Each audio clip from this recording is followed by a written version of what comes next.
Então, irmãos, nós hoje acredito que nós vamos concluir esse primeiro capítulo do livro. E eu digo aos irmãos que este primeiro capítulo ele é importante porque essa relação de continuidade e descontinuidade,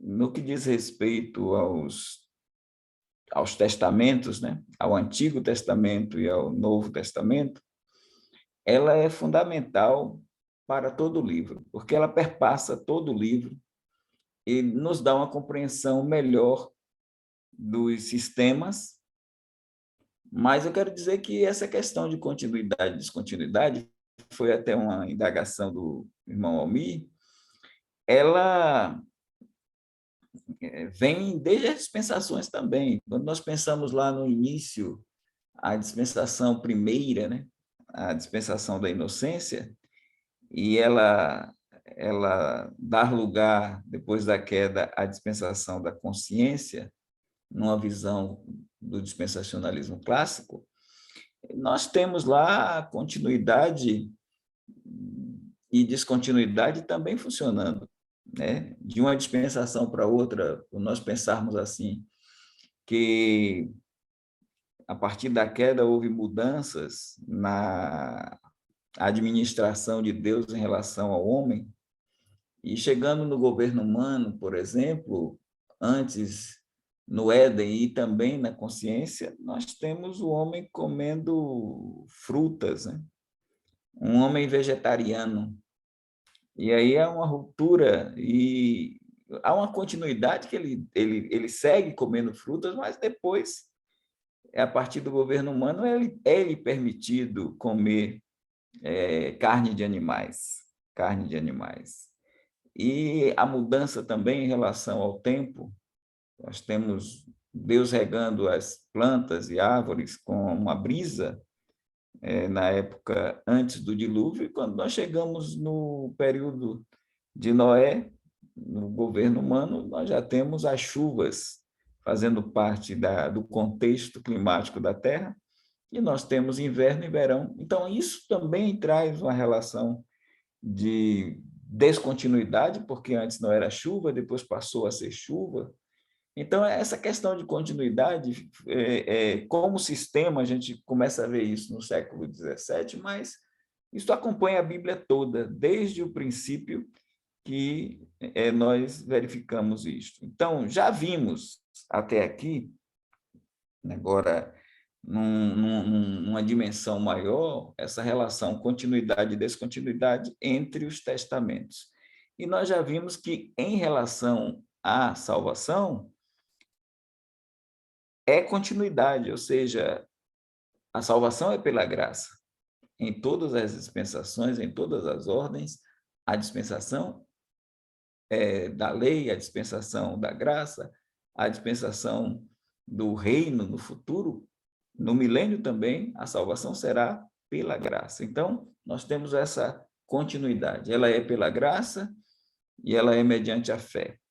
Agora, quando nós pensamos em descontinuidade, já abordamos, tem a questão do conteúdo da salvação, ou seja, o teor da salvação. Houve uma mudança em relação a esta questão do teor da salvação. O objeto era o mesmo, Jesus Cristo, mas os crentes do Velho Testamento, do Antigo Testamento, não tinham a visão que os apóstolos tiveram desse conteúdo da salvação, sendo Jesus morto na cruz e ressuscitando ao terceiro dia.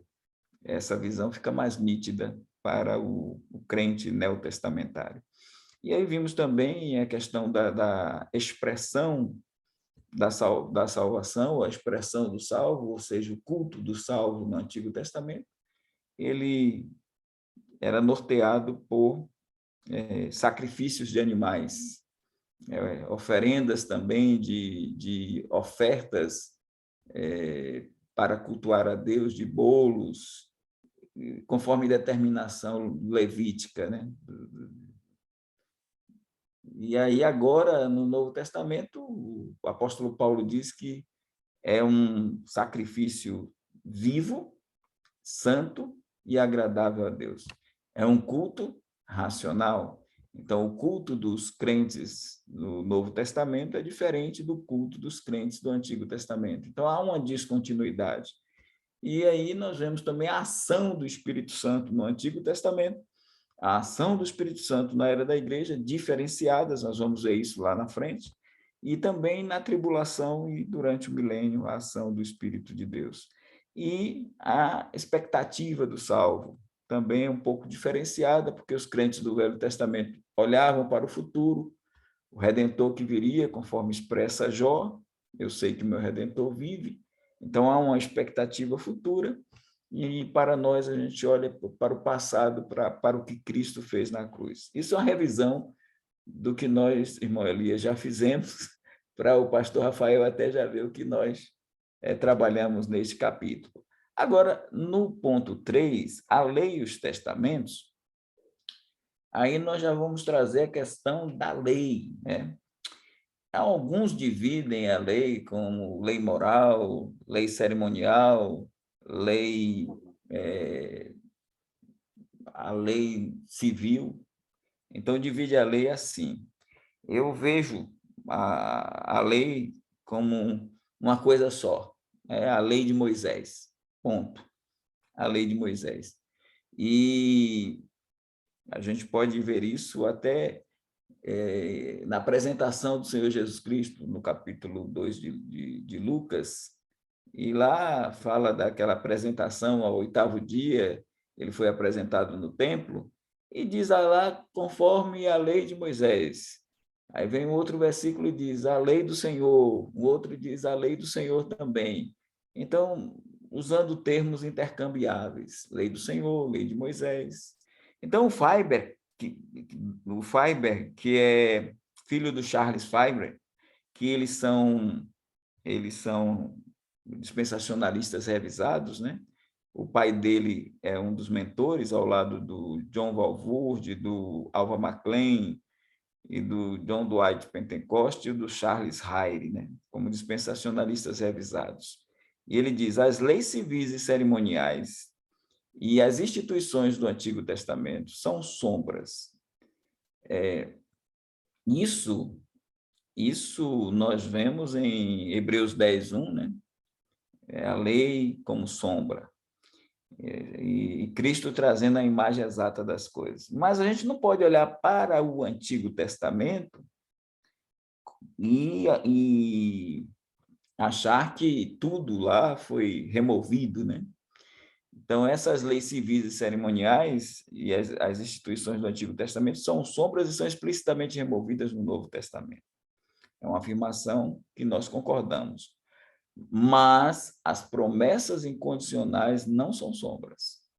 E nem são também os povos a quem elas são dadas. Então, o Israel étnico de Deus, que está aí apenas com um grupo, né? Um restinho, um resto, segundo a eleição da graça, conforme Romanos 11, esse pessoal aí, que está inserido na igreja, que a igreja é formada por judeus e gentios, e tem o Israel de Deus, que seria esse resto, segundo a eleição da graça, mas há um Israel étnico que vai ser trabalhado lá na frente, e tem promessas incondicionais para eles. E aí podemos citar a aliança abrâmica, a aliança davídica e a nova aliança, a se cumprir ainda, trazendo a ideia do trono, da terra e do trato de Deus para com esse povo. Então, entendemos que a lei ela está num processo para a igreja de descontinuidade. Entretanto, para o mundo, de continuidade. Eu vou explicar melhor isso à medida que nós formos vendo os outros slides. Então, pode passar para o próximo slide, irmão Almir. Aí, depois do próximo, a gente para um pouquinho, irmão Elias, para alguma pergunta, se alguém tiver. Então, para o Knox Chamberlain, ele é um teórico aliancista. A lei de Moisés é idêntica à lei de Cristo. Então, isso é continuidade na visão dele. A lei de Moisés é idêntica à lei de Cristo. Então, para ele e para também muitos aliancistas, a maioria, a lei de Moisés ela é idêntica à lei de Cristo. Aquela lei de Cristo que está em Gálatas, que Paulo trabalha, é diferente para nós. Para nós, a lei de Moisés é uma coisa, a lei de Cristo é outra coisa. Então, a gente tem essa diferenciação que no ponto eu vou explanar para os irmãos. E aí a lei vigora até a segunda vinda de Cristo. Nesse particular, se a gente olhar assim, no âmbito da salvação, me vale dizer que a lei nunca salvou ninguém, mas se alguém obedecesse todos os mandamentos, poderia ser justificado, diz Paulo. Ele escreve a carta de Gálatas e Romanos para demonstrar que a salvação é pela graça e não é pelas obras da lei. E se o homem fizesse alguma dessas obras, se o homem cumprisse as obras da lei, ele poderia alcançar uma justificação, mas isso não aconteceu nem com quem outorgou a lei, com o legislador, que foi Moisés. Nem Moisés foi salvo pela lei. Então, a lei, a salvação, já vimos, ela é toda pela graça. Agora, quando nós analisamos, por exemplo, os irmãos podem abrir, aí nós vamos puxar Romanos, e eu quero só rapidamente falar sobre algumas questões aqui. Quando a gente pensa a lei vigora até a segunda vinda de Cristo, vamos dar uma olhadinha. Então, assim, quando a gente pega a carta, ela tem 16 capítulos, 11 são doutrinários, do 12 até o 16 são capítulos que trazem a prática, né? A prática. E o apóstolo Paulo tem o tema a justiça de Deus. E ele fala sobre a justificação pela fé. E eu destaco para os irmãos que no capítulo 5, por exemplo, ele fala de um livramento que é dado ao salvo. E aí, capítulo 5, versículo 9, eu leio assim: logo, muito mais agora, sendo justificados pelo seu sangue, seremos por ele salvos da ira. E aí eu entendo aqui, dando uma paradinha aqui, que essa ira, ela é a condenação eterna? É o lago de fogo? Sim. Mas quando a gente pensa em 1 Tessalonicenses 1, 9 e 10, que o apóstolo fala, Paulo fala em sermos livres da ira futura, e lá no capítulo 5 ele diz que nós não somos destinados à ira, entendo também que a ira diz respeito à tribulação, aos 7 anos de tribulação. Então, nós somos salvos da ira de Deus, tanto a condenação eterna, e nós somos salvos também da ira, vamos colocar assim, do juízo de ira que Deus tem no período tribulacional. Mas, em especial aqui, a gente tem seremos salvos da ira, capítulo 5, versículo de número 9. A gente tem aqui no capítulo 6, nós temos o livramento do pecado, o livramento do pecado.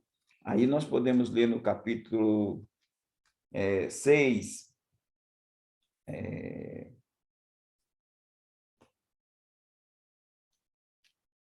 versículo de número 19, aí ele diz assim, 18, melhor dizendo: libertados do pecado, fostes feitos servos da justiça. Então, no 5, livres da ira, no 6, livres do pecado, e no 7º, no capítulo 7, versículo 3, livres da lei. Aí eu quero pontuar, além dessa liberdade, dessa libertação da ira, do pecado e da lei, nós temos também a questão do domínio, Então, no capítulo 6, ele fala de um domínio que alcançamos em Jesus Cristo.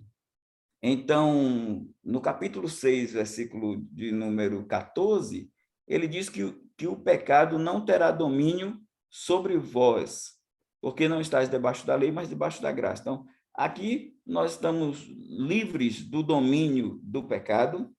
No versículo 9 do capítulo 6, sabendo que, havendo Cristo ressuscitado dos mortos, já não morre, a morte não terá domínio sobre ele. Então, a morte não tem domínio sobre Cristo e também não tem domínio, por consequência, sobre o salvo, sobre nós. Somos também livres do domínio do pecado, então, do domínio da morte, do domínio do pecado, e no capítulo 7 ele fala sobre essa liberdade do domínio da lei. Aí ele diz, não sabeis vós, irmãos, pois que falam os que sabem a lei, que a lei tem domínio sobre vós, sobre o homem por todo o tempo que vive. E aí ele traz aí, e depois eu vou fechar aqui o slide para dar oportunidade aos irmãos que estão levantando a mão. Então, a situação da igreja e do mundo em Romanos 7, de 1 a 4. Então, a lei vigora até a segunda vinda de Cristo. A gente pode até expandir mais, que ela vai vigorar também durante a tribulação e durante o milênio. A lei vigora, no sentido de que ela vigora para condenação do ímpio. Então, durante todo o tempo que o homem vive, a lei, ela vigora. Então, é continuidade para a condenação dos ímpios. Mas a lei não é continuidade para a salvação do crente, porque ela nem funcionou para a salvação durante o Velho Testamento. Então, não podemos nem usá-la como descontinuidade, porque ela serviu de pedagogos, de professor, de aio para o crente, mas para nos conduzir a Cristo. Mas a lei, ela vigora no sentido seguinte: a lei ela traz a ira de Deus sobre o homem. Aí é o profeta João Batista, 3:36 do Evangelho de João. Quem tem o filho tem a vida, quem não tem o filho, a ira de Deus sobre ele permanece. Seja judeu ou gentio, que ali é Romanos 1, de 18 em diante, 18 a 32, ele fala dessa manifestação da ira de Deus sobre a humanidade depravada. Então, a ira de Deus, ela está sobre as cabeças dos ímpios, e ela vai ter uma desenvoltura maior enquanto ira no período tribulacional, porque a gente tem lá 7 selos, 7 trombetas e 7 taças. E é interessante que no capítulo 15 de Apocalipse diz que quando as 7 taças forem derramadas, aí os anjos vêm com as 7 taças, aí é dito lá que as 7 taças foram preparadas e nelas se consuma a ira de Deus. Se as 7 taças consumam a ira de Deus, significa que existiam outros elementos iniciais dessa ira. Espero que os irmãos entendam o que eu quero dizer. Então, se ele diz que as 7 taças consumam a ira de Deus, então há 21 juízos de ira.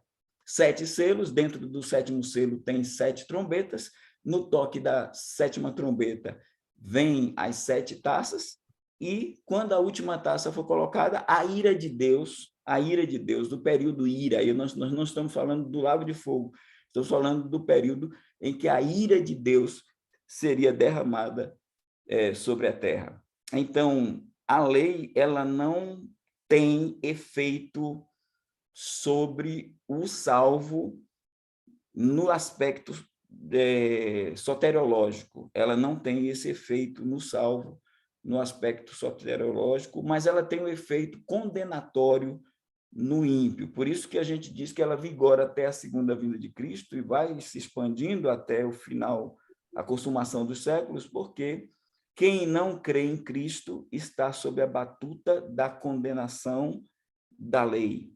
E aí a gente lê, eu peço aos irmãos que leiam, Romanos 7, de 1 a 4, que é essa questão da situação da igreja do mundo em relação à lei. Aí Paulo diz, não sabeis vós, irmãos, pois que falam aos que sabem a lei, que a lei tem domínio sobre o homem por todo o tempo em que vive. Daí por isso que nós vemos essa continuidade na condenação do mundo. Porque a mulher que está sujeita ao marido, enquanto ele viver, está ligada pela lei, mas morto o marido, está livre da lei do marido. De sorte que, vivendo o marido, será chamada adúltera se for de outro marido. Mas morto o marido, livre está da lei, e assim não será adúltera se for do outro marido. Aí vem o verso 4, a aplicação dessa ilustração que Paulo traz. Assim, meus irmãos, também vós estáis mortos para a lei pelo corpo de Cristo, para que sejais doutro daquele que ressuscitou de entre os mortos, a fim de que demos frutos para Deus. Então, a igreja passa a ser, nós passamos, enquanto igreja, a ser essa mulher ou esse marido que morreu para a lei, que morreu para a lei, e agora nós passamos, a lei também morreu para nós, enquanto corpo de Cristo. Então, a lei morre para nós e nós passamos a ser de outro marido, e esse outro marido, que é Cristo, ele cumpriu a lei. Então, a lei de Cristo, ela se faz no caráter dele. Ele cumpre a lei e o que é molde para nós, o que é modelo para nós, não é mais a lei, mas é, sim, a pessoa de Jesus Cristo. Não, nós não nos moldamos não pela lei, mas pelo Cristo que cumpriu a lei. Aí no D a gente coloca o domínio atual da lei é para a condenação dos homens do mundo, porque a lei é um marido perfeito, ela é pura, santa e boa, mas ela é exigente, enquanto que o mundo passa a ser esse miserável, desgraçado, pobre, cego, nu, que não tem condições de cumprir a lei e as exigências dela, porque ela é rigorosa, ela é exigente, ela é pura, ela é santa, ela é boa, mas o homem é depravado, é desesperadamente corrupto, não tem como cumprir a lei. Ao mesmo tempo em que o amor de Deus, que não está no coração dos incrédulos, João 5:42, Jesus vai dizer daqueles fariseus, né, e saduceus, bem vos conheço que não tendes em vós o amor de Deus. Eles não tinham. E esse amor é derramado em nossos corações, Romanos 5:5. A esperança não traz confusão, porquanto o amor de Deus é derramado em nossos corações pelo Espírito Santo que nos foi dado. E isso, em capítulo 8, versículo 3, o apóstolo vai dizer que a justiça da lei se cumpre em nós. Então, ao mesmo tempo, nós crentes, tendo o amor de Deus em nossos corações, nós acabamos cumprindo a lei pelo novo mandamento que Deus nos dá, que é o de amarmos uns aos outros como Ele nos amou. Então, nós, quem cumprimos a lei, como diz o apóstolo Paulo também no capítulo 13, né? Capítulo 13, de 8 em diante, a ninguém devais nada a não ser o amor de Deus, e diz que quem ama cumpre a lei. Então, mas a ideia da lei de Cristo se cumprindo em nós, a lei de Cristo se cumprindo em nós, no sentido de que ele cumpriu a lei de Moisés e ela não foi abrogada, mas ele cumpriu e nós estamos isentos disso como igreja do Senhor Jesus Cristo. Daí nós colocarmos no livro que o domínio atual da lei é para a condenação dos homens do mundo e não para a salvação dos cristãos, os quais têm em Cristo o cumprimento da lei e o casamento da graça. Então, em Cristo, nós temos o cumprimento da lei, passamos a ter uma nova lex, que é a lei de Cristo, e agora estamos noivos, a igreja, enquanto noiva de Cristo, anda para o casamento da graça. Então, a lei de Moisés, para nós, ela é diferente da lei de Cristo. E quem diz isso é o Douglas Moo, que não é nem dispensacionalista, ele é aliancista, né? E ele tem no livro Continuidade e Descontinuidade, ele aborda isso melhor do que o Knox Chamberlain, que, por ser aliancista e abraçar essa causa de que a lei de Moisés é idêntica à lei de Cristo. Isso faz uma diferença, irmãos, por exemplo, na visão da questão do domingo. Porque quem crê que é continuidade, que a lei de Moisés é a lei de Cristo, que é um sistema que segue aí a continuidade, vai dizer, por exemplo, que o sábado judaico ele dá continuidade no domingo cristão. Então, o sábado é trocado pelo domingo e nós temos que obedecer, que cumprir o domingo do mesmo jeito que os judeus cumpriam o sábado. E aí nós não somos dessa linha por estarmos no pensamento de descontinuidade. Então, para nós, o sábado ele não é substituído pelo domingo. Mas aí há uma descontinuidade, porque o sábado ali foi dado para os judeus, sinal perpétuo entre judeus e Deus, e o domingo para nós é o dia que fez o Senhor, do Salmo 118, foi o dia que ele ressuscitou, é o dia que usamos para adorar a Deus, mas não está nessa mesma dimensão de continuidade sábado e domingo, ou como Israel, continuidade da igreja, ou como judaísmo, continuidade do cristianismo. Para nós, aí entra a questão da descontinuidade. Por isso, para nós, a circuncisão não é uma extensão do batismo.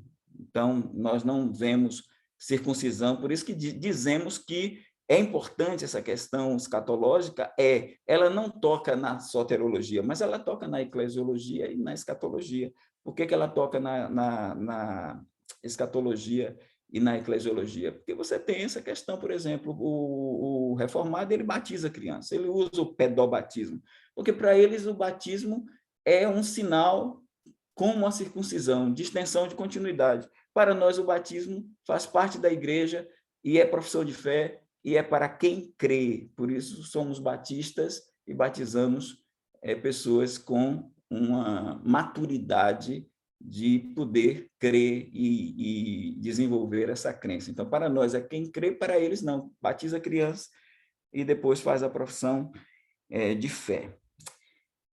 Essa é a questão desse slide aí, que ela é mais complexa, e aí eu passei e dou uma pausa aí para o irmão Elias, para que os irmãos possam perguntar ou emitir algum pensamento. Primo, você pode, por favor, voltar à tela cheia aí? O nosso operador de slides chegou? Se não, Tudo bem? o irmão pode ver aí quem é que está com as mãos. Já tem, eu estou vendo aqui os três aqui, Márcio. Já tem, exatamente. Primo, Aí só consegue vê aí fechar o slide quem... dele? Tio, Pô, onde você divide a tela, você também tem para tirar o compartilhar. É no mesmo lugar. Vai lá no topo da tela.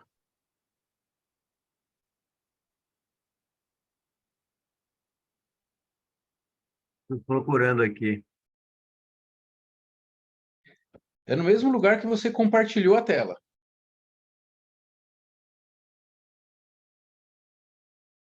Espera aí, deixa eu ver se eu consigo por aqui. Espera aí. Você quer falar, Márcio? Não consigo porque você... Na parte de baixo lá, na barrinha, onde tem share screen, se tiver em inglês, ou compartilhar. Eu não consigo porque você já está com a tela compartilhada. Se não der, Espera aí, já acho que vou dá para o pessoal perguntar aí, viu, irmão Elias? Onde tem o mute e o vídeo, no meio tem lá share screen. Amanhã já pega meu óculos. Quinta-feira, eu acho. Bom, enquanto isso, eu posso perguntar ou eu estou fora da ordem? Então, eu não sei quem levantou primeiro a mão, se foi eu sei que ou você primeiro ou o irmão Carlito primeiro, e depois o irmão Daniel, mas eu não sei qual dos dois que levantou primeiro. Então, Eu também não sei. Qual foi Também não, eu levantei a mão na hora que o pastor falou Pode sobre a ser ira. Márcio mesmo. Bota Márcio, depois vai seguir a linha. Bom, primeiro, boa noite a todos. Me perdoem pelo atraso, eu tive algumas... Oh, aleluia, parabéns. Eu tive alguns problemas aqui, não consegui chegar no horário, então me perdoem. Eu levantei a mão na hora que o pastor falou sobre a ira e deu a interpretação de que também enxerga como a ira ser o período da grande tribulação, né? Me preocupa um pouco essa visão, porque em vários momentos a gente fala aqui sobre ser literal na leitura e na interpretação da palavra. E aí, no meu entendimento, ali está falando de um assunto e a gente está interpretando e encaixando esse assunto porque ele está alinhado àquilo que a gente acredita, né? Mas eu não consigo ler aquilo e associar aquilo com um período de grande tribulação quando ele está falando do dia da ira. E esse é um assunto que eu trouxe o ano passado aqui porque para mim é muito importante entender o que é o dia do Senhor ou o dia da ira, né? Que são profecias de múltiplas referências, que pode estar falando de mais de um assunto, isso está claro para mim, mas no momento que o pastor trouxe essa interpretação, me preocupa um pouco, porque é justamente o método literal que a gente tanto defende aqui, ele não está sendo usado nesta interpretação, nesse contexto que a gente está aplicando aqui, né? Mesmo na leitura de todos os textos, Tessalonicenses João e Romanos que a gente falou aqui, eu não consigo ver isso. É uma interpretação associada ao modelo de crença que se entende que o período de grande tribulação é um período de ira, e como a igreja não foi destinada à ira, então a igreja não está participando deste período. Então, para mim, só separar ou deixar claro o meu entendimento de que são coisas diferentes, porque o texto trata como coisas diferentes mesmo. Há uma necessidade de interpretação, no meu ponto de vista, de que são a mesma coisa, né? Então, durante a explicação, o senhor falou exatamente isso. A gente pode também entender assim, então, é só para questionar com relação ao meu entendimento. Está escrito literalmente ou não está escrito literalmente e a gente interpreta? Não, no caso de Romanos, não. No caso de Romanos, a gente... Deixa só, aí passou um carro, aí passou um som. Mas no caso de Romanos, está muito associado à justificação pela fé. Ali, o apóstolo Paulo está trabalhando seremos salvos da ira, e aí a gente tem a salvação da ira, a salvação do pecado e a salvação da lei, no caso de Romanos. No caso de Tessalonicenses, já são 2 livros escatológicos. Então, há uma possibilidade, porque é interpretação também, há uma possibilidade de termos a questão de Jesus Cristo vir nos livrar da ira, visto que nós já fomos libertos do pecado e do inferno também, então ele não virá para nos livrar do inferno.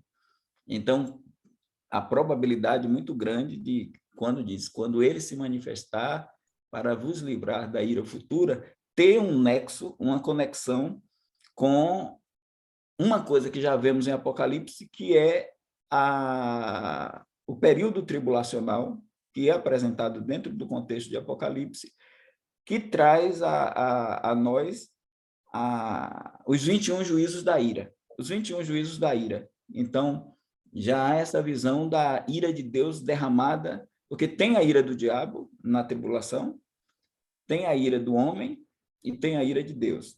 Eles são expostos lá no Apocalipse.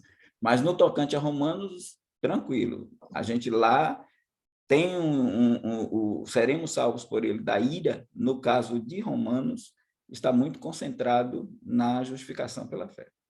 Eu entendi, eu agradeço, pastor, a interpretação. E outro ponto que durante o decorrer me ocorreu quando estávamos falando sobre a lei, né, e a lei de Moisés, continuidade e descontinuidade, aí o senhor falou sobre Jesus, né, e me ocorreu aqui a memória, o que Jesus falou sobre a lei, né, e eu lembrei de 2 textos. O primeiro Mateus 7,12, né, que é a conhecida regra de ouro, né? Aquilo que vocês quereis que os homens vos façam, fazei-lhe vós também ele, porque esta é a lei e os profetas. Né? Então, primeiro, Jesus ensinando e falando, explicando para a gente, no meu entendimento, o conceito da lei, não a lei fria, né? O não matarás, mas o que tem por trás e o objetivo e funcionalidade da lei. Então, ele explica que nesse texto, para mim, né, que isso é tanto a lei quanto os profetas. E o outro texto é João 13, onde ele fala que ele nos dá um novo mandamento, né? Novo mandamento vos dou, que vos ameis uns aos outros, assim como eu vos amei, que dessa mesma maneira tenhais amor uns para com os outros, né? E isso, no meu entendimento, é o resumo, e é o objeto e objetivo até das tábuas da lei que foram dadas para Moisés. Então, como a gente já falou aqui de revelação em camadas, Jesus explica o conceito da lei, no meu entendimento, e isso tudo se resume ao amor ao próximo. Então, se eu amo o próximo, se eu faço para o próximo aquilo que eu espero receber, eu estou, de certa maneira, cumprindo a lei, tanto a de Moisés quanto a de Jesus, né? Nesse conceito de agregação ou de composição, na verdade, sobre o que é a lei, né? Então, era só uma observação, porque, para mim, eu não sei se é continuidade, descontinuidade, a ideia geral, mas, para mim, é complemento, né? Quando Jesus fala sobre amor, ele completa e explica tudo que a palavra dele, desde o início, fala sobre lei, regra, rituais e tudo mais, ele resume dessa maneira. Que é o Não sei se o meu telos, né? entendimento está correto ou não. E assim, quando a gente lê, por exemplo, isso está correto, quando a gente lê Romanos 10, versículo 4, porque o fim da lei é Cristo para a justiça de todo aquele que crê. Então, esse fim aí, ele é o telos, no sentido de que, ao mesmo tempo que ele é o cumprimento da lei, que ele cumpriu a lei, por isso ele a finaliza, ela é também, aparece também como finalidade, como propósito. Então, o propósito da lei é Cristo. É como o senhor já abordou em outros momentos, de que a gente olha para o Antigo Testamento e ele aponta para Cristo.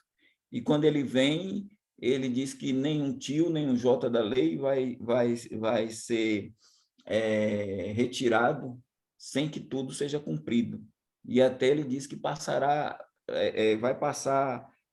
Céus e terra, mas a minha palavra não passará, né? Isso, Eu lembrei desse texto também falando exatamente sobre isso, que como é exatamente. complementar e a gente está estudando e tendo, pelo menos eu estou tendo esse entendimento que é sempre complementar, sempre acrescentando e nunca modificando, né, mas evoluindo um conceito lá de Gênesis 3, do momento da queda até o Apocalipse 22, acrescentando, é nesse contexto que o meu entendimento sobre o cruzamento entre lei, justiça, regras e tudo mais, ele é não só substituído, mas ele é completo, ele é entregue através do amor que Jesus manda a gente ter pelo próximo, né? Quer seja para o ímpio, quer seja por mão dentro da igreja no processo de restauração, reconciliação, o processo de santificação requer muito esse cumprimento do amor, né? Isso, e aí nós temos o que o senhor chama de complemento, a gente pode colocar como dentro do contexto do progresso da revelação que vai culminar em Jesus Cristo.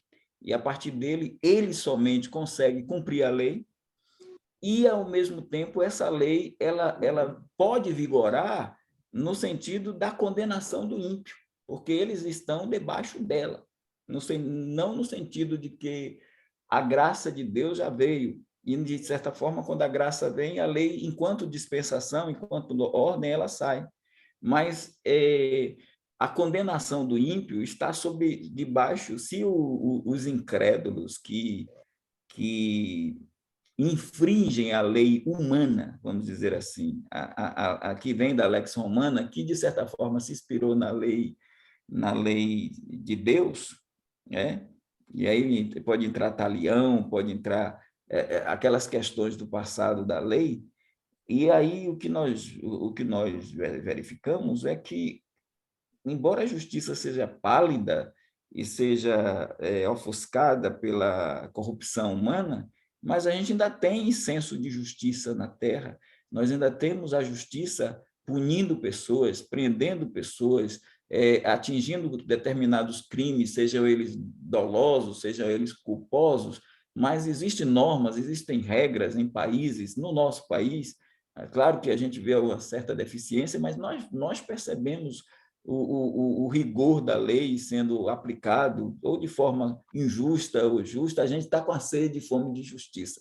Mas a gente percebe a lei de Deus a lei dos homens funcionando, quanto mais a lei de Deus. Então, a condenação do homem será pelas obras. E tem a ver com o descumprimento da lei? Tem a ver. Agora, é claro que o eixo de tudo isso é aceitou ou rejeitou, creu ou não creu no Filho de Deus. Mas a condenação será pelas obras, a salvação é pela graça, né? Então, essa questão de continuidade e descontinuidade dentro do âmbito da lei é importante para a gente refletir, né? Mas vamos seguindo, né? Deu para... Então, Agora, tudo é bem, minha vez? Márcio? Tudo bem, Tudo Márcio? bem, tudo bem, tudo bem, muito obrigado. Imagina. Carlito, irmão Carlito, depois irmão Daniel. Depois o primo, Almir. O Márcio parece que estava com o meu pensamento aqui. A ira de Deus, né? Que diz lá Romanos 1,18? Porquanto a ira de Deus se revela do céu contra toda impiedade e perversão dos homens que detêm a verdade pela injustiça.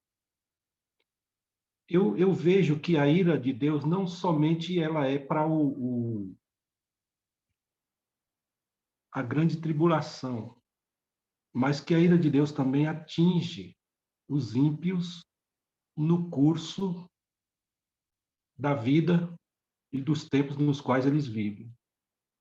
Por exemplo, os irmãos têm ideia de quantos homossexuais morreram de AIDS no curso desses anos que passaram? A própria palavra de Deus nos diz que Deus deixou eles, façam o que vocês quiserem aí, se acabem vocês por aí mesmo, vocês não querem fazer isso? Eu acredito que isso também é a ira de Deus sobre estas pessoas. Outra coisa também, né, já para a gente concluir meu pensamento, né, sobre a lei, também outro pensamento que o Márcio colocou aí. Porque eu, mediante a lei, morri para a lei, a fim de viver para Deus, estou crucificado com Cristo. Já não sou eu quem vive, mas Cristo vive em mim. Esse viver que eu vivo na carne, vivo pela fé no Filho de Deus, que me amou e a si mesmo se entregou por mim. Então, de fato, Cristo cumpriu a lei, mas também isso não significa que os princípios da lei eu não deva observá-los, as leis também de Moisés, observá-los no curso da minha vida, no curso daqueles que vivem o Evangelho de Cristo. Somente aquele que foi abolido totalmente, que foi o sacrifício de animais por Cristo quando ele derramou seu sangue na cruz do Calvário. Esse sim, certamente não, mas nós temos porque Cristo já cumpriu, né? Mas os outros, eles como se Jesus mesmo falou, nem um tio se tira das leis. Pelo contrário, elas se tornaram até mais agravantes com Cristo. Eu gostaria que o pastor também falasse alguma coisa sobre esses assuntos que eu falei aí. A primeira colocação do senhor, nós já tínhamos citado que, na fala de João Batista, ele diz que a ira de Deus sobre o homem permanece, o que não tem o filho, né? Então, a ira de Deus, ela permanece sobre as cabeças dos ímpios. Ela continua, a ira de Deus continua sobre a cabeça dos ímpios. Quando a gente fala que a lei de Moisés, ela difere da lei de Cristo, não quer dizer que a lei de Cristo tem um novo conteúdo, mas significa que a lei de Cristo, ela, para nós, ela está numa dimensão maior do que a lei de Moisés, porque, primeiro, temos o amor de Deus, que Márcio aí colocou, e nós tínhamos falado, o amor de Deus que cumpre a justiça da lei está em nós. Então, o que o cristão vai fazer agora é viver uma vida de santificação progressiva, e essa santificação progressiva na vida do crente, que depende dele e do Espírito Santo, porque nós somos santos 3 vezes, né? Temos uma santificação pela oblação do sangue de Cristo, que é a santificação que salva, é de lá de Hebreus 10:10, é a oferta do sangue de Cristo. Por isso que ele trata todos os coríntios, ele chama de santos. E depois a gente vai ver homossexual lá dentro, a gente vai ver gente com litígio, a gente vai ver tudo que é problema. A pior igreja do Novo Testamento é a igreja de Corinto. Mas Paulo chama todos de santo porque temos uma santificação forense, que vem pelo sangue de Cristo. O sangue de Cristo já nos separou para ele, para Deus. Aí vem a santificação, que é a santificação que é progressiva. Essa depende do Espírito Santo. E é ele que vai nos santificando pela palavra que é dele, porque ele é o autor da Bíblia. Então, é ele que nos santifica pela... Vós já estás limpo pela palavra que vos tenho falado. Então, essa santificação progressiva. E depois vem a completada, ou a final, que é a glorificação, porque aí nós estaremos no pináculo da santificação. Agora não, a gente tropeça aqui e acolá, mas vamos nos deixando encher pelo Espírito Santo. Então, essa lei de Cristo, ela tem mandamentos, tem o novo mandamento, tem... Então, é a vida de Cristo, é o ser imitador de Cristo, como Paulo fala, né? Ser de meus imitadores como eu de Cristo. Então, como João fala, quem diz que está nele deve andar como ele andou. Como Pedro fala, devemos seguir as suas pisadas. E é isso. Então, a igreja cumpre a lei de Cristo, porque Cristo cumpriu a lei de Moisés. Essa é a questão. Pastor, posso só fazer uma observação de algo que aconteceu comigo hoje? Eu estou muito sensível a essa posição, que é com relação ao processo de santificação. Quando o senhor está falando aqui, essas palavras me saltam à minha mente de uma maneira muito forte.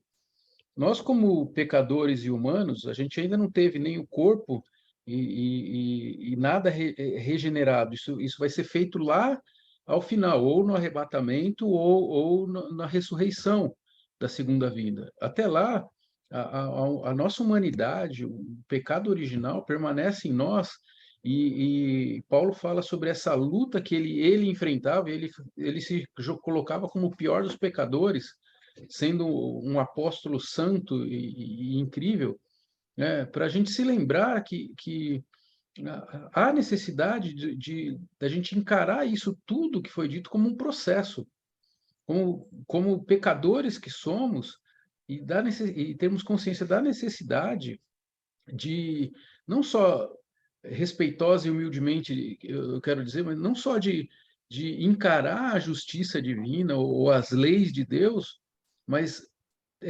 tratar e se preocupar com a restauração do próximo a partir do ponto de vista do amor, que é essa lei que Jesus aplicou, né? Então, é só para pontuar e concordar com o irmão Carlito com relação ao que a gente está falando, e a gente se lembrar, né? Eu tenho essa necessidade de ser constantemente lembrado, mas eu quero dividir com os irmãos a necessidade da gente lembrar que a gente vive um processo de santificação, que a nossa caminhada, a nossa corrida ainda não chegou ao final e a gente vai dar uns tropeções ainda na vida. Mas para que a gente encare os irmãos, os próximos, a sociedade, a comunidade, próximo, né? Com esse amor que Jesus espera da gente. E muitas vezes a gente nega isso para o próximo.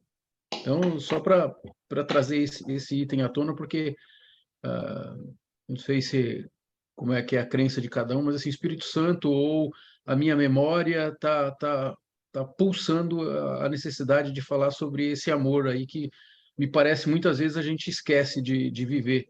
Gosta muito de falar, mas esquece de viver. E aí nós temos a questão do homem interior e do homem exterior, né?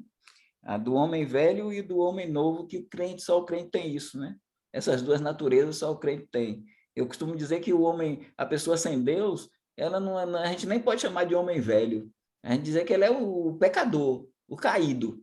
Porque quem tem homem velho é quem tem um homem novo, né? Então, nós somos, nós é que temos essas duas naturezas e devemos alimentar mais a natureza espiritual, né? E conta-se que aquela questão dos dois cães que a pessoa tinha e queria que um derrotasse o outro, e estava sendo o oposto. O que ele queria que vencesse, perdia, o que ele queria que ganhasse, o que ele queria que perdesse, ganhava. Aí foi o adestrador, ele disse, alimente mais o outro, o que você quer que ganhe, e deixa o outro passando fome. Então, aí deu certo, a vitória veio. Então, assim, é aquela questão, o nosso homem velho tem que ser crucificado. e o nosso homem novo tem que aparecer. Então, é nessa luta, carne e espírito, a gente tem que dar lugar ao espírito. Então, é importante, sim, e dando lugar ao espírito, o fruto do espírito vai despontar, e o número 1 se chama amor, o número 1. E é isso mesmo, acho. Então, essa santificação progressiva é importante, porque é a única que depende de nós nos deixar encher com o Espírito Santo. Agora, Pastor, agora, irmão, vamos ouvir os outros, né, irmão Elias? tá certo. Vai dar Então, tempo, aí depois os irmãos podem voltar, porque tem outros aí com as mãos levantadas. Irmão Eu não sei se Carlito, tudo bem, irmão? eu que estou administrando assim, Eu não, só- irmão Elias, fica à vontade. Eu só Tudo bem, irmão?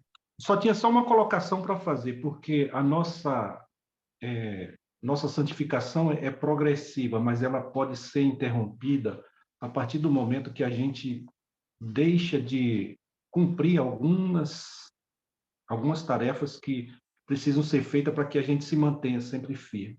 Ou seja, quando a gente para de ler a Bíblia, quando a gente esquece de fazer o necessário em prol da obra de Deus, quando a gente é como se começasse, a gente vai indo, sobe, não significa que a gente vai perder a salvação, mas em certo momento a gente começa a se valorizar nós mesmos, porque é o seguinte, o que a Bíblia diz? Enganoso é o coração mais do que todas as coisas, desesperadamente corrupto. Quem o conhecerá? Então, nem nós mesmos conhecemos o nosso próprio coração, somente Deus. A gente não sabe se no curso da nossa vida espiritual nós vamos nos manter no nível até chegarmos à perfeição total. De vez em quando pode dar uma caída e depois sobe de novo, dá uma caída. Não estou falando aqui cair da graça, mas cair do grande objetivo, que é estar focado naquilo que o pastor falou aí. Estarmos focados dentro do propósito da vontade de Deus, não nos deixarmos nos desviar para lugar nenhum. Era só essa colocação. Ok, obrigado, irmão Carlito. Então, irmão Daniel, depois Almir, o primo, e depois o pastor Rafael. Daniel. A minha questão é bem simplesinha. É só uma explicação que eu precisava do pastor. Porém, antes eu só queria pedir para o irmão Márcio que guardasse aí, nesses momentos mais sensíveis que a gente tem, a gente vai guardar Tito 3:5, né? A segunda parte, né? Que pela sua misericórdia nos salvou mediante o lavar regenerador e renovador do Espírito Santo. Então, foi feita uma regeneração na nossa vida, né? Isso, eu acho que nessas horas mais sensíveis, precisamos lembrar essa condição que o pastor Evaldo colocou. Nós temos duas naturezas, né? Só nós que temos isso. Bom, pastor Evaldo, por gentileza, eu precisava que o senhor, não precisa colocar o slide outra vez, mas no slide, quando fala da lei, 7:2 de Romanos, a mulher casada está ligada pela lei ao marido, enquanto ele vive. Se morrer, desobrigada ficará da lei. O 4. Assim, meus irmãos, também vós morrestes relativamente à lei, por meio do corpo de Cristo, para pertencerdes a outro, a saber, aquele que ressuscitou dos mortos. Quem ressuscitou dos mortos foi a Jesus Cristo, para que nós frutifiquemos para ele. Isso dá para entender. Entre o 2 e o 4, quem morreu no relacionamento? É interessante, né? Porque no 2, ele diz, Isso. no 2 é dito que a mulher que está sujeita ao marido enquanto ele viver. Então, quem morre aqui é o marido. O marido, isso. No 2, quem morre é o marido. No 4, nós somos convidados a morrer. No 4, nós somos convidados a morrer para a lei. A lei passa a ser o marido que nós, enquanto mulher, morremos para esse marido, que é a lei, para sermos de outro marido. Não é uma morte no sentido físico, mas Não, é eu uma sei, morte no entendo. sentido de que a lei ela morre para nós, no momento em que Cristo cumpre a lei e morre por nós. Então, Ah, agora nós passamos a ser desse outro marido.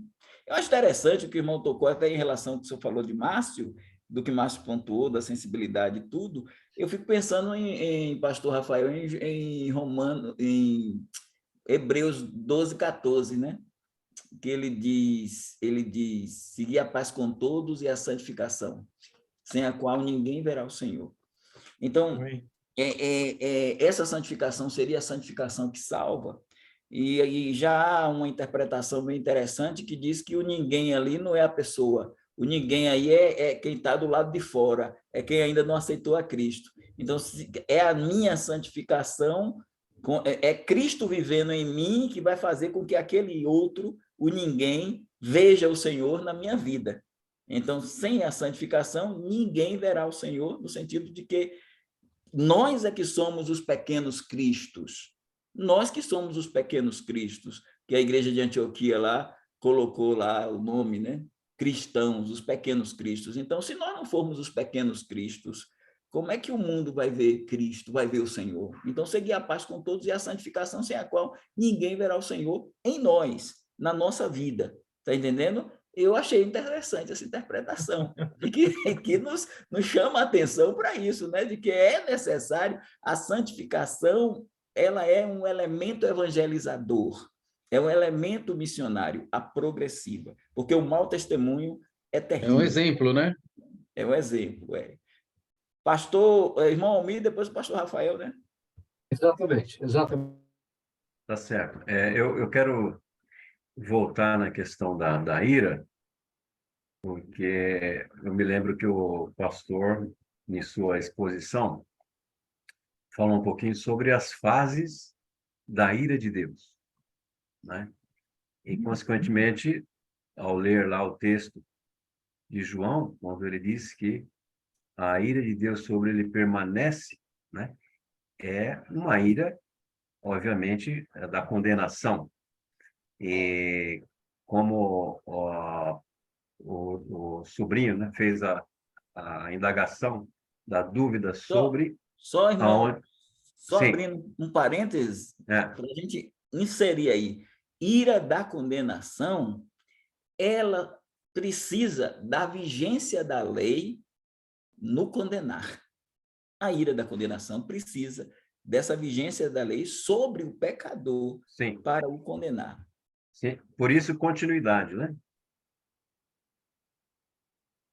Agora, Então, não no aspecto para a igreja. É esse o sim, problema do sim, sim, aliancista. Ele sim, quer que a vigência da lei esteja na igreja, até na guarda do domingo como isso, sábado, na isso. circuncisão como batismo. Então, esse sistema de continuidade, essa continuidade nessa linha de pensamento, ela está, a nosso ver, equivocada. Certo, não, foi muito bem explicado, esclarecido durante a exposição, mas só queria lembrar que outros textos que falam sobre a ira, até o pastor mesmo já comentou, como Tessalonicenses, né, é uma outra fase, como entendimento, é claro para mim também isso, né, que é uma outra fase da ira de Deus. Por essa razão, lá não menciona, seremos salvos da tribulação, né? Mas fala sobre ira, entendo também, como o pastor explicou, em uma das fases da ira de Deus. Por essa razão, o contexto é importante, né?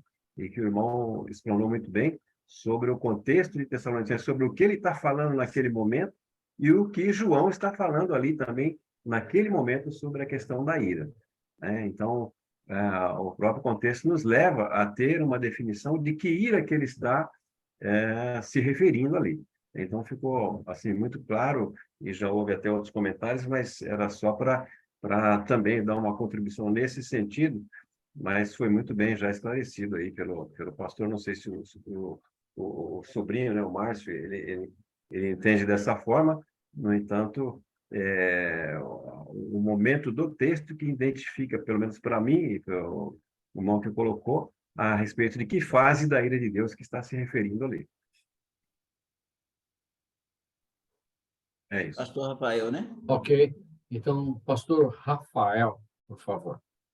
Ok, obrigado. É a primeira vez que eu estou aqui, mas peço licença aos irmãos, então, para ver se consigo contribuir com alguma coisa, porque eu penso que a pergunta do irmão Márcio e do irmão Carlito, elas são perguntas honestas, porque esta questão de continuidade e descontinuidade, ela tem dado, vamos dizer assim, um nó em todos iniciantes ou que já estão há algum tempo estudando o dispensacionalismo.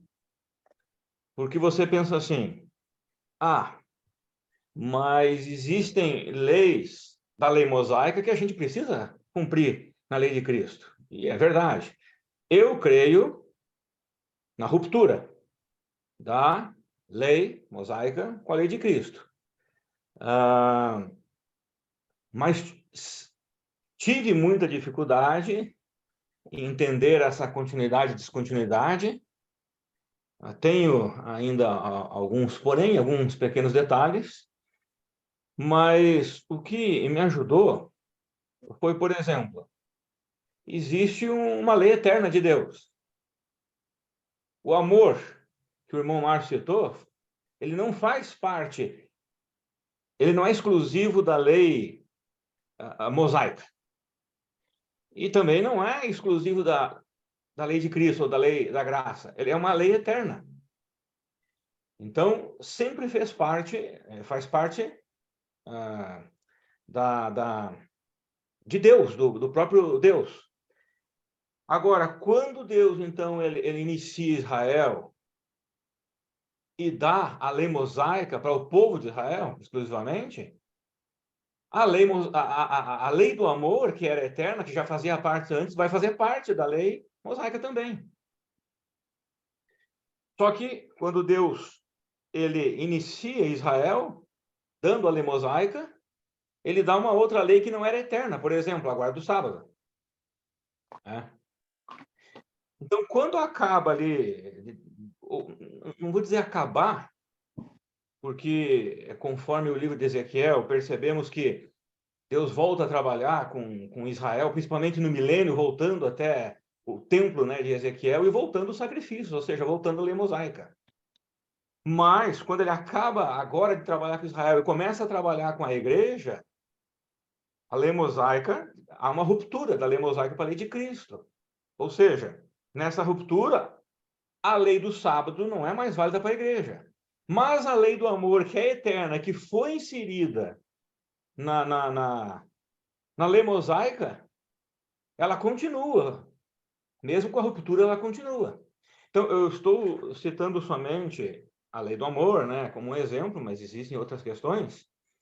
E tem também a lei mosaica, né, que é a guarda do sábado, só para tentar clarificar um pouco na nossa mente, porque muitas vezes nós pensamos, poxa vida, mas que negócio é esse de continuidade, descontinuidade, ruptura? Se tem um monte de coisas que a igreja precisa fazer e que Israel fazia, né? Porque fazem parte da lei eterna de Deus, não fazem parte da lei mosaica, especificamente, como todas as leis de Levítico,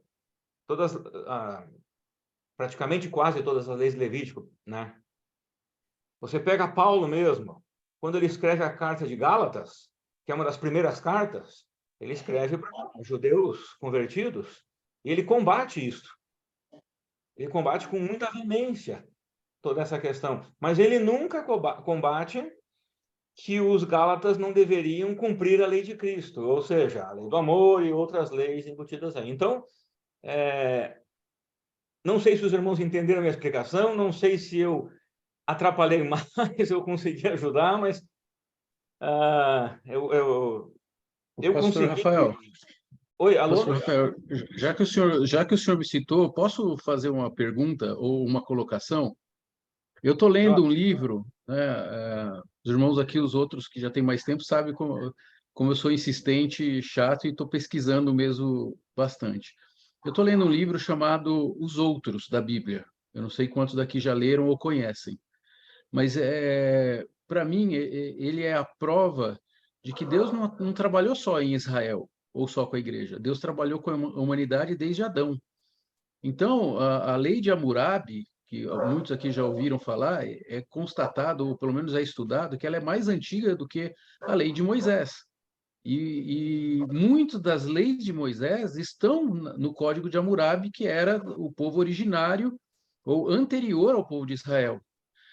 Eu li o último capítulo que eu li, falou sobre Abraão e todas as influências que os moabitas, que é o povo originário e a terra de onde Abraão saiu, toda aquela cultura, como isso iniciou e como foi o processo de aculturamento dentro do povo de Israel, dentro da família de Abraão, porque ele não saiu de chocadeira ou do nada, ele saiu de um povo, de um contexto, e Deus sempre esteve preocupado com a humanidade.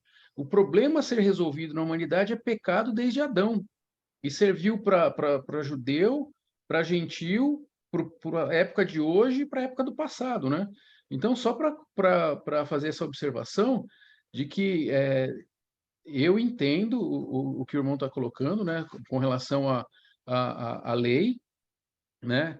Mas eu acredito que o problema que Deus quer resolver desde o princípio é um só e chama-se pecado. E ele deixou na humanidade e na história e em todos os povos meios ou mecanismos para que todos se salvassem, porque era isso que ele queria, né? Esse que é o objeto do amor dele, é por todos, né? Nem todos se salvam, mas o objeto dele é todos. Concordo com o irmão, concordo. Então, mas Então, são bem... antes de passar, muito obrigado, pastor Rafael. Chegando, excelente. Isso aí. Pode participar à vontade de falar, é um grande prazer para a gente ouvir, né? Muito obrigado mesmo. Aqui é tudo aberto, pode falar o tempo que quiser, nós estamos ouvindo aqui e aprendendo, hein?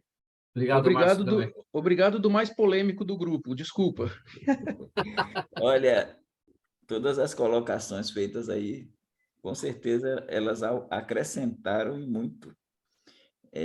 O que eu quero dizer, aí pensando no que o Márcio e o pastor Rafael falaram, o que é que a gente tem que ter cuidado?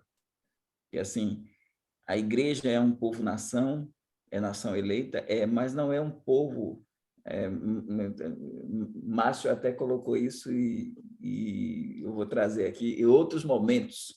Então, de que a nação de Israel é uma nação pátria mesmo, como outras nações. Então, o que a gente tem que perceber, por exemplo, pena de morte. Uma mulher apedrejada por adulterar, ou um homem apedrejado por adulterar. Isso cabia na lei? Cabia, porque Deus deu a lei para o povo. Deus deu a lei. Aí um pastor não é do nosso movimento, mas é fundamentalista, ele colocou na frente do templo lá, manteve pelo menos, ele começou a pastorear e manteve lá na frente do templo um texto de Levítico que dizia que o homossexual devia morrer. Então, para que esse texto... Então, ele foi chamado a um processo e tudo, não, ele usou um texto bíblico, botou lá. Mas aquele texto bíblico se aplica para a era da graça, para o tempo da igreja, para nós. Então, o homossexual vai ser morto porque a abominação está lá em Levítico. Então, tem coisas da lei, e aí a lei a gente chama, o pastor colocou bem, uma lei eterna, o amor está dentro de um contexto de uma lei eterna, mas a gente tem outras questões aí, antes mesmo do Sinai, antes do Sinai, e o Márcio traz aí alguns dados importantes, a gente tem as tábuas de Nuse, tem o Código de Hammurabi, essas questões aí lá do período antes de Abraão até. E aí começa o patriarcado com Abraão, e aí nós vamos seguindo. Mas o que a gente não poderíamos conceber hoje? Sacrifício de animais, ofertas de bolo, tal, ali, algumas questões do Yom Kippur, lá, do Dia do Perdão, lá do Levítico 16. Então, essas pessoas que querem uma continuidade da lei teriam dificuldades, irmão Elias, dentro de um contexto de práticas determinadas por Deus para um povo, nação, pátria, Israel, e mandamentos que Jesus traz para a sua igreja, instruções que ele traz para a sua igreja, determinações que ele traz para a sua igreja, e que nós cumprimos. Agora, a gente tem algumas coisas que pratica hoje que pertencem ao contexto judaico? Sim. Não sei se o pastor Rafael pratica isso, ou o pastor Dilson e outros, mas há pastores nossos, eu também insiro no contexto, que a gente apresenta crianças no templo. A gente não batiza crianças, mas uma família trouxe lá o filho e para o pastor apresentar, e o pastor foi lá e apresentou, seguindo o quê?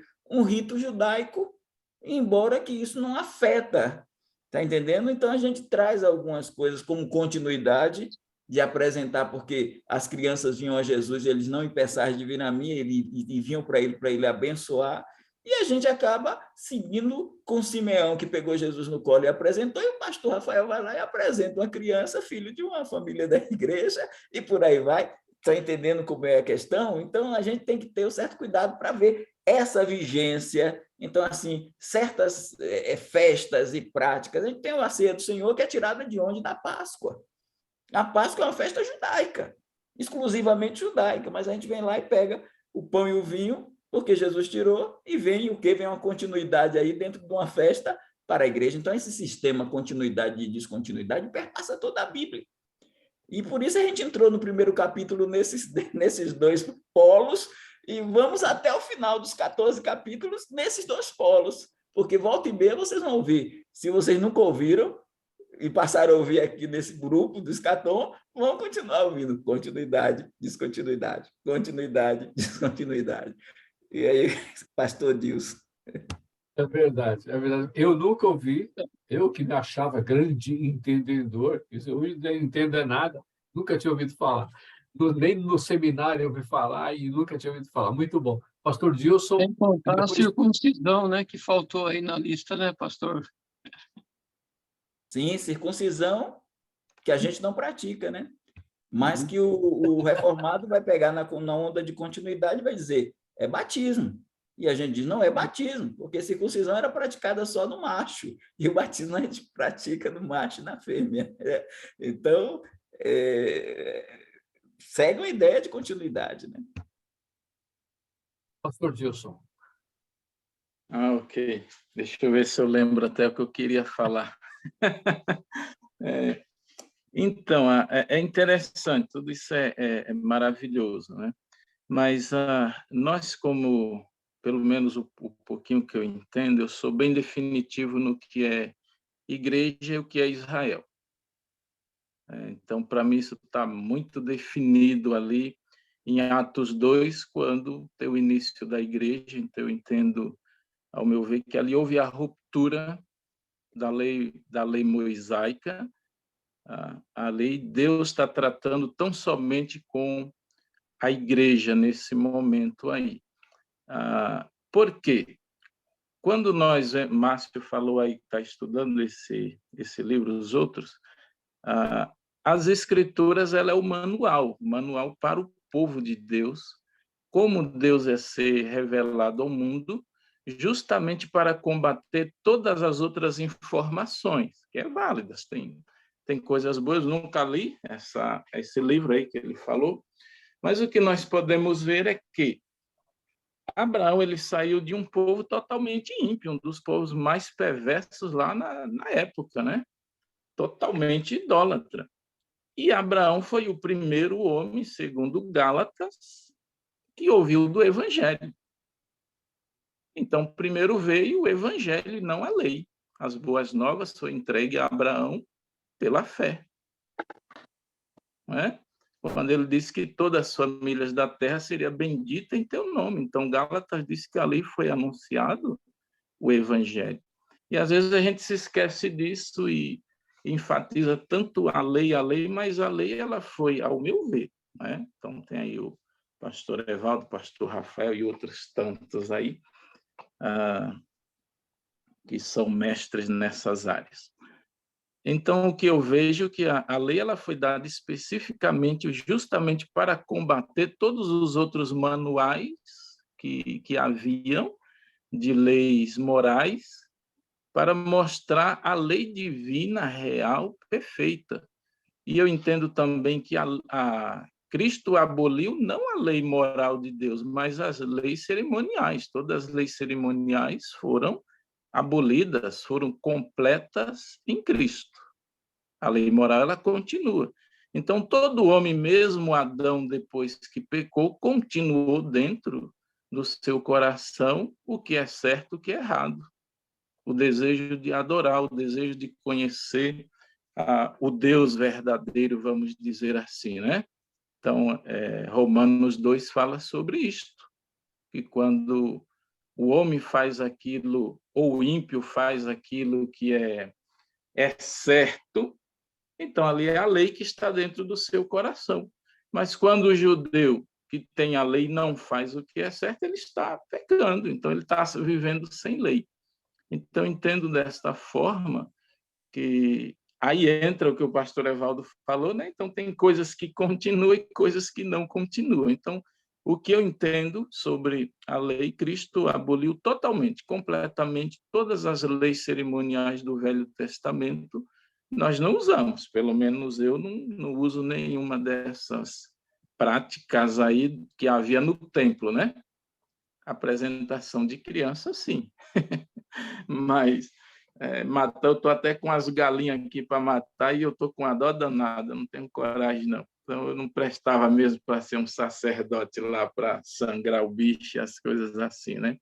Então, eu penso dessa forma aí, né? Que as escrituras ela é o nosso manual justamente para combater. Então, para quem foi feita a Bíblia? Foi entregue para quem? Não foi para o mundo ímpio, mas para os crentes, para o povo de Deus. Não é? E aí nós anunciamos as boas novas para o ímpio, se arrepender e voltar. E dentro de todo o ensinamento que nós temos, por exemplo, o pastor Evaldo falou de a igreja de Coríntios, né? É fantástico, porque você vê ali Paulo ensinando e ele falando sobre adultério. Então, ele está dizendo o quê?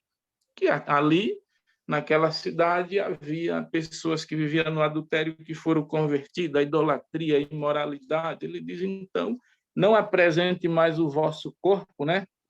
Como Romanos 6, como instrumento de iniquidade. Então, ele está dizendo justamente isso para um povo totalmente imoral, depravado, que agora temos que viver uma nova vida, um novo povo em Cristo. Então, eu entendo esse pouquinho assim.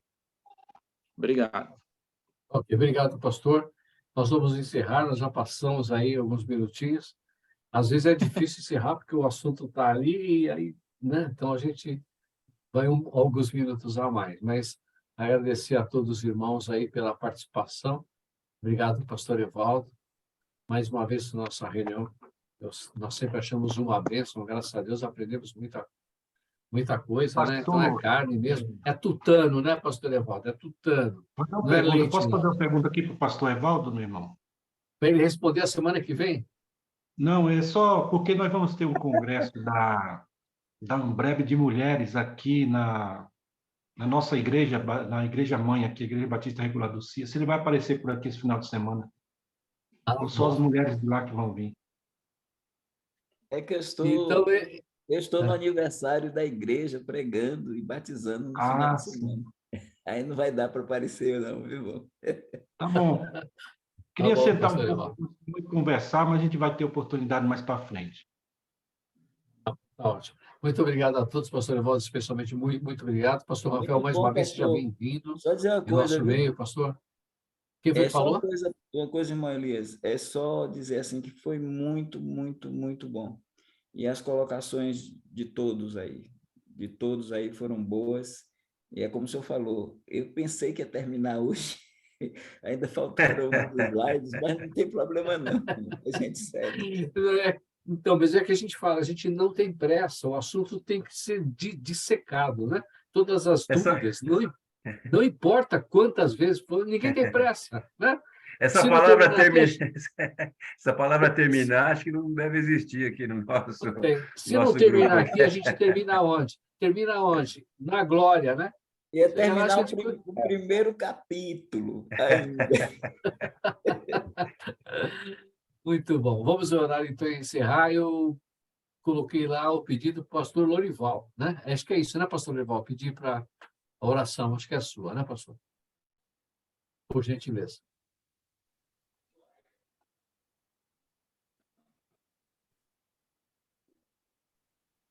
Santo Deus, Pai querido, queremos louvar e bendizer o teu nome, pela tua bondade de ter nos dado este dia, e em especial este momento, agora à noite, com as considerações da tua palavra, neste grupo do Escatom, em que estamos dedicados a conhecer a tua pessoa através das Sagradas Escrituras, através, ó Deus, dos instrumentos que o Senhor tem levantado, especialmente pastor Evaldo, que tem compilado esse tema de uma forma tão prestimosa, tão zelosa, e nos ajuda a esclarecer pontos difíceis de entender, pontos em que nem paramos muitas vezes para pensar, mas que são tão importantes nós termos o nosso entendimento iluminado. E sabemos que isso é um ministério do Espírito Santo em nós, e cremos que o Senhor há de usar esse nosso conhecimento e entendimento para o bem do teu povo, para que nós possamos também encaminhar outros a essa fé, e assim como o Senhor tem nos formado como novo homem, nova criatura, e pedimos que o Senhor nos ajude também a compreender a nossa santificação, a progressão da nossa santificação, porque certamente, ó Deus, queremos vê-lo não somente na glória eterna, mas também aqui na vida dos irmãos, queremos ver a tua obra acontecendo, queremos ter visão dos campos, queremos entender, ó Deus, a tua vontade para a nossa vida. Então, rogamos que tudo isso sirva de alimento para nós e orientação para a nossa vida espiritual. Te louvamos por cada participante, ó Deus, cada um que está sendo edificado e fortalecido nesse conhecimento. Nos dá, ó Deus, uma boa noite de sono, de descanso, e lembramos especialmente daqueles que estão enfermos, que o Senhor tenha misericórdia, ó Pai, e ajude para que haja descanso, haja conforto, e aqueles que estão encaminhados para alguma situação difícil, que o Senhor conceda da tua paz e do teu doce amor. Obrigado por tudo, Senhor, te louvamos e rogamos as tuas bênçãos no precioso nome de Jesus, nosso Senhor e Salvador. Amém. Amém. Amém. Amém. Amém, amém, amém. Boa noite, amados. Amém. Bom descanso a Boa noite todos. a todos. Então, pessoal, boa noite. Obrigado, viu? Obrigado a todos. Um abraço a todos, irmãos. Boa noite, um abraço a todos. aí. Deus Boa abençoe. noite, meus irmãos.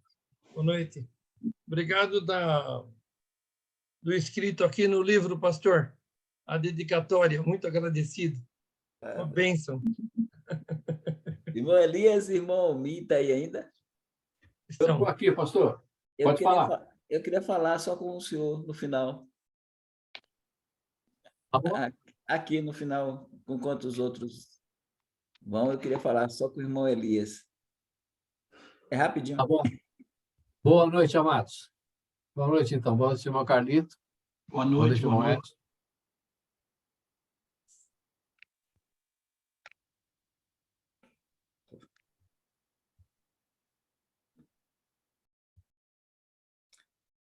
Irmão Elias, é o seguinte. Pois não, pastor.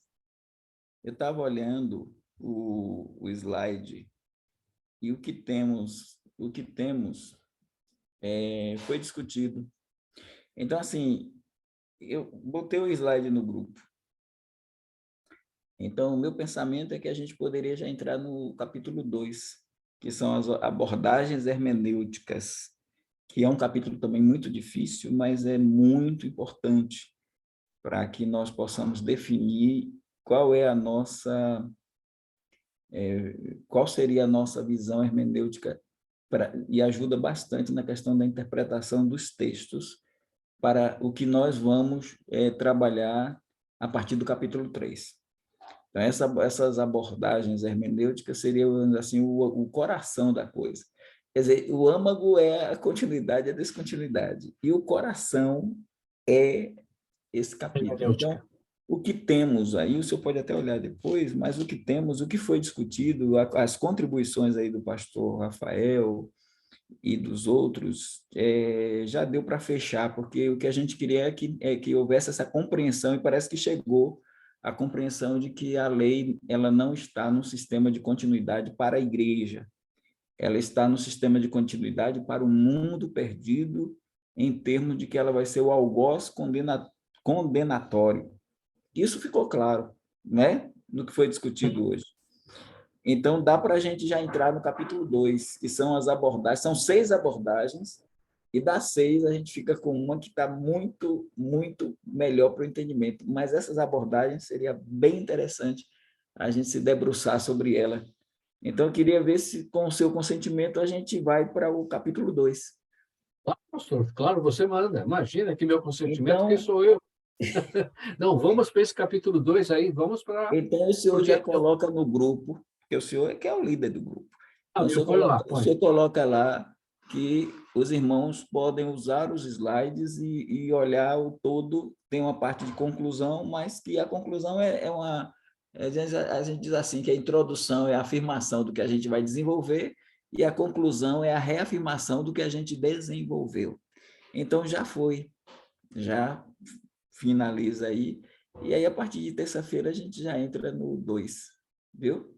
Eu acho legal. Então, mas isso que você falou é interessantíssimo para a compreensão de todos, né? Que né? Você disse que é a parte, como é que você disse que a hermenêutica é o coração, não é isso? O coração, para o entendimento do livro, seria o coração, o centro. O centro do ser da escatologia vai ser esse capítulo. E o outro é o âmago do processo, que é a continuidade e descontinuidade, que vai andar por toda a escatologia que virá aí.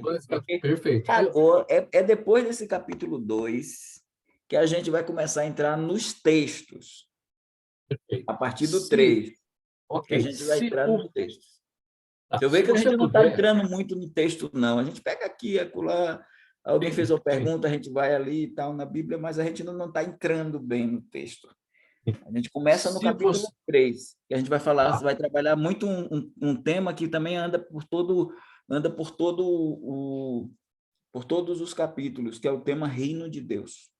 Reino de Deus. E vai interessantíssimo também. Se você puder mandar isso que você falou para mim, algumas palavras, porque aí eu dou uma ênfase lá e coloco no grupo, chamando eles para o próximo capítulo, tá bom? Então amanhã eu faço isso. Pressa. Amanhã eu faço isso, ele entrego, aí o senhor, porque o senhor que... O âncora, você é o âncora do processo.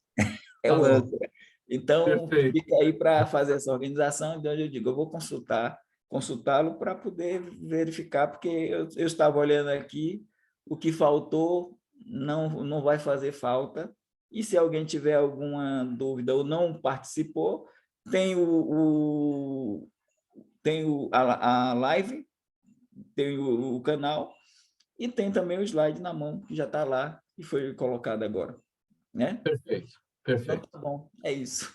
Obrigado, pastor. Boa noite, pastor. Deus abençoe. Continua a gravação e agora que eu estou parando. Não tem problema.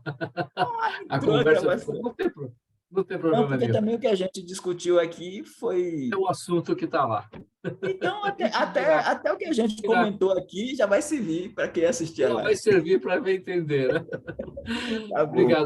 Obrigado, pastor Evaldo. Deus abençoe. Viu? Um abraço, amado. Boa noite. Boa noite.